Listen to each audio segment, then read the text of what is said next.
kayo? Bago po ang lahat, first things first.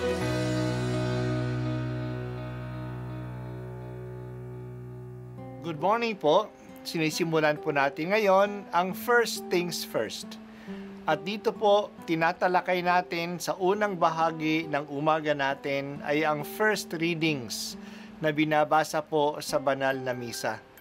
Ito pong tinatalakay natin kasi madalas po kasi marami na tayong alam tungkol sa gospel readings. Pero konti po ang nagsasalita sa first readings. Pero ang first readings, bahagi din po yan ng Biblia, ng banal na kasulatan. Kaya susubaybayan po natin ang mga first readings, basahin po natin at kuminsan kailangan ng basahin ng 2 o 3 beses bago maintindihan kasi hindi po tayo familiar sa mga istorya at sa mga kaisipan na tinatalakay dito. Ang pagbasa mula sa aklat ng Levitiko.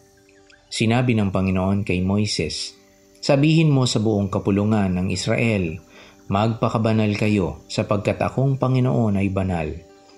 Huwag kayong magnanakaw, manlilinlang o magsisinungaling.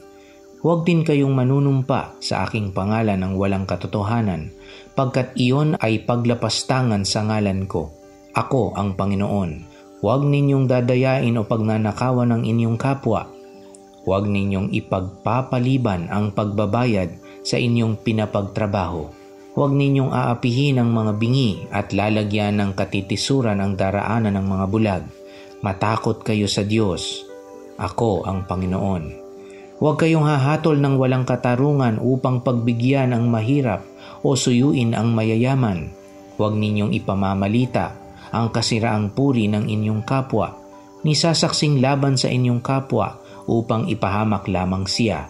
Ako ang Panginoon. Huwag kang magtatanim ng galit sa iyong kapwa. Sa halip, pangangaralan mo siya. Sa gayon, hindi ka magkakasala dahil sa kanya. Huwag kang maghihiganti o magtatanim ng galit sa iyong mga kasamahan. Ibigin mo ang iyong kapwa gaya ng iyong sarili. Ako ang Panginoon." Ang salita ng Diyos. Salamat sa Diyos. Ang pagbasa natin ngayon ay galing sa isang aklat na bihirang basahin sa atin. Ito ay ang aklat ng Levitiko. Bihira itong basahin dahil sa ang nilalaman nito ay mahirap natin intindihin. Ito ay tungkol sa gawain ng mga Levita at ng mga pari ng Israel.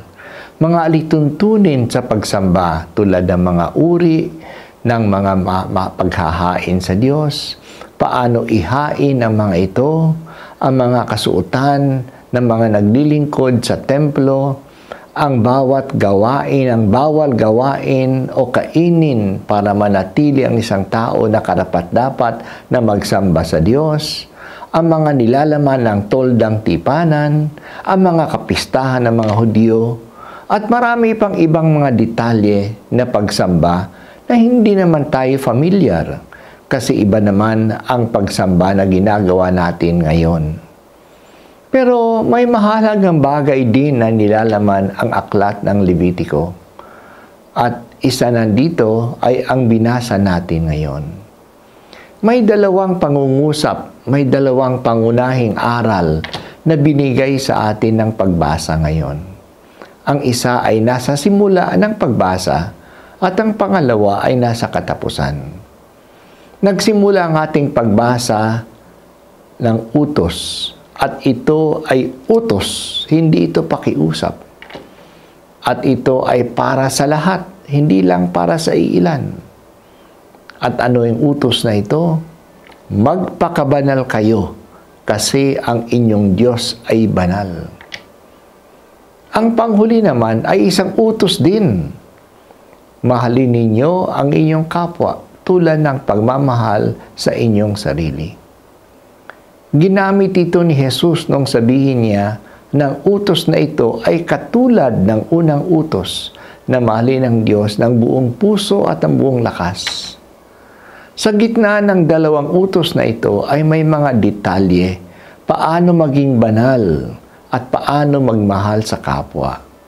Huwag magnakaw, huwag manirang puri, huwag pagsasamantalahan ang mga bulag at mga bingi, huwag humusga sa iba, maging pantay ang pagkilos para sa lahat, huwag mapuot sa kapwa, huwag maghiganti. Itong mga bagay na ito na nagpapakita paano tayo maging banal at paano natin mahalin ang ating kapwa. May kaugnayan ang pagpapagamanal at pagmamahal sa kapwa. Hindi tayo maging banal kung hindi tayo nagmamahal sa kapwa. Ang pagmamahal sa kapwa ay hindi lang isang damdamin o isang sentiment. Ito ay makikita sa konkretong ginagawa o hindi ginagawa sa kapwa. Marami dito ay nasa 10 utos ng Diyos. Kaya ang 10 utos ay mga gabay na binigay sa atin upang tayo ay tunay na magmahal, upang tayo maging banal. Ilang beses natin narinig sa pagbasa natin, I am the Lord, sapagkat ako ang inyong Panginoon. Ang Panginoon ang gabay at dahilan ng ating pagkilos sa pagpapakabanal at sa pagmamahal sa kapwa.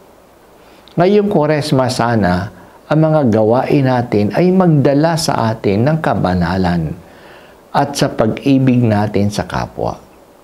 Itong dalawang ito ang dahilan ng patutunguhan ng lahat ng ginagawa natin sa ngalan ng ating relihiyon. Mataas po, Panginoon, ang standard na hinihingi mo sa amin. Hindi mo lang hinihingi na maging mabuti kami. Dapat kaming maging banal.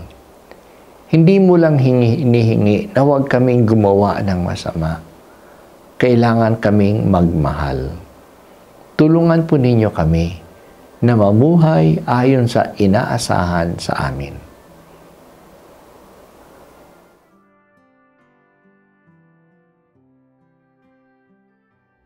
At ako po ay si Bishop Broderick Pabilio dito sa First Things First.